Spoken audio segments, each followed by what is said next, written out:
more and more people in the Central Valley are shopping at American Chevrolet. So I grew up in a Chevy house. I grew up in Novas and Impalas and 57s and 55s. I'm a Chevy guy. It's in my DNA. I've dealt with the service department here at American Chevrolet a few times. You know, everything from oil changes to your standard services, all the way up through, I've got a rattle.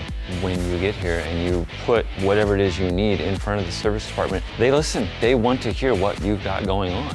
When there has been something that I needed to leave my car for, they've always put me in the vehicle. They've always given me a way to get where I need to go if I needed it. I've had the opportunity to meet a lot of the ownership here at American Chevrolet. Started with the Halversons. The reason why I bring the names up, there's a family here at American Chevrolet and they treated me like I was family, like I mattered. That's why I'm gonna come back here next time. That's why when my mom asks where to buy a car, it's gonna be here at American Chevrolet.